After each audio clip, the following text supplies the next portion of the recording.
আমার নাম আব্দুল মান্নান। আমরা জেনেছি যে গত 2008 সালে সংসদ নির্বাচনে আপনি এই আসনটি থেকে ব্যাপক জনপ্রিয়তার সাথে নির্বাচিত হয়েছিলেন। জি, আপনি আগামী নির্বাচনে যদি জয়ী হন সেক্ষেত্রে এই এলাকার উন্নয়নের স্বার্থে কি কাজ করবেন এবং এই এলাকার লোক কেন আপনাকে ভোট দিবে এবং আপনার এই নির্বাচন কালে আপনার এই জনসাধারণের প্রতি কি আহ্বান আছে একটু জানাবেন।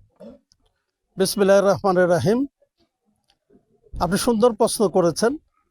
আমি 2008 সালে নির্বাচন করেছিলাম মহাজোট থেকে লাঙ্গল মার্কায় এবং বিপুল ভোটে আমি বিজয়ী হয়েছিলাম। সাধারণ মানুষ আমাকে বিশ্বাস করে, আমাকে ভালোবেসে আমাকে ভোট দিয়েছিলেন।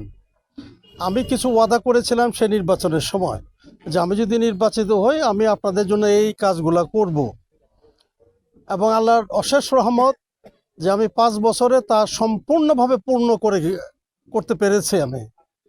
আমি আমার ওয়াদা ছিল হেমায়তপুর থেকে মানিকগঞ্জ পর্যন্ত রাস্তাটা পাকা করা, ডাবল লেন করা। আমার ওয়াদা ছিল বালির ট্যাঙ্ক ব্রিজ করা।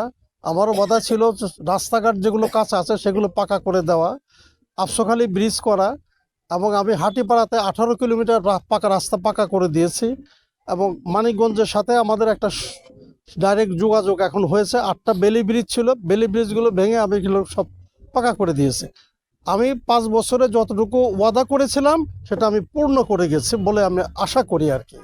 এখন সাধারণ জনগণ যদি, আমি মাঝখানে 14 সালেও নির্বাচন করি নাই, 18 সালে করি নাই, 24 সালে করে নাই, যে কারণেই হোক আমি করি নাই নির্বাচনটা। এবারে আমি আশা করতেছি যে সাধারণ জনগণ আবার ভোট দেওয়ার একটা সুযোগ পেয়েছে। সাধারণ জনগণ আমাকে ভোট দিলে আমি আবার নির্বাচিত হতে পারবো। তো জনগণের যদি মনে করেন যে আমি 5 বছর ছিলাম, আমি তো পরীক্ষিত, আমি হয় পাশ করব, না হয় ফেল করব, জনগণের সিদ্ধান্তের কাছে।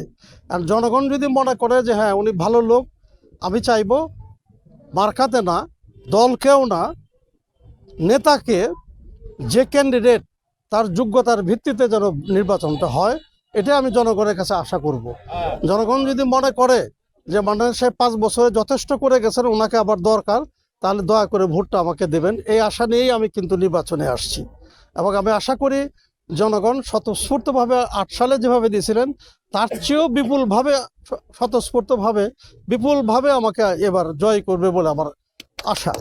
আচ্ছা, আপনি এই যে আগামী নির্বাচনে যদি জয়ী হন সেক্ষেত্রে সাধারণ মানুষের কল্যাণার্থে আপনি কি কি অবদান রাখবেন একটু জানাবেন। আমার অবদান সামাজিকভাবে যা যেখানে দরকার আমি যেটুকু করে গেছিলাম।